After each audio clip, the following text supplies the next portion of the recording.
பிளைட்ல உட்காந்துக்கிட்டே ஒருத்தன் $2,00,000 கடத்திருக்கான். அந்த சரித்திரத்திலே மாட்டாத திருடனை பத்தி இந்த வீடியோல பார்ப்போமா?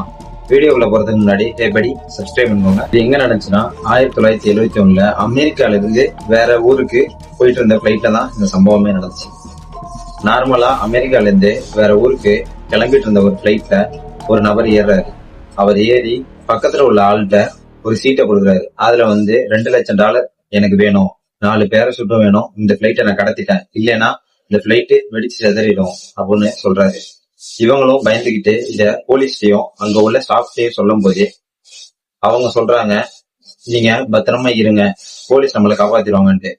அதே மாதிரி பிளைட்டை லேண்ட் பண்றாங்க. பிளைட்டை லேண்ட் பண்ணதுக்கு அப்புறம் அவர் கேட்ட மாதிரியே $2,00,000 பணத்தையும் 4 பேராசூட்டையும் அவர் கொடுக்குறாங்க. கொடுத்ததுக்கு அப்புறம் மறுபடியும் இவரே இந்த பிளைட்லயே, ஏன்னா மெக்சிகோவுக்கு போகணும் அப்படின்னு சொல்லிட்டு திரும்பி போறாரு. திரும்பி போற நேரத்திலே கரெக்டா நைட்டு 8 மணி இருக்கும். அந்த டைம்ல 10,000 அடி உயரத்துல இருந்து பேராசூட்ல இருந்து குதிக்கிறாரு. குதிச்சு ஒரு காட்டுக்குள்ள விழுந்துறாரு. அந்த காட்டுல நிறைய மழை பெஞ்சிட்டு இருக்கறதுனால போலீஸ் அவரை தேடல. அடுத்த நாள் தேடிக்கலான்ட்டு அடுத்த நாள் போய் அந்த காட்டுல எல்லா இடத்துலயும் தேடி பாக்குறாங்க. ஒரு பேராசூட்டோட துண்டு கூட இல்ல. அதே மாதிரி அவர் விழுந்ததுக்கான அடையாளம் கூட அந்த காட்டுல இல்ல.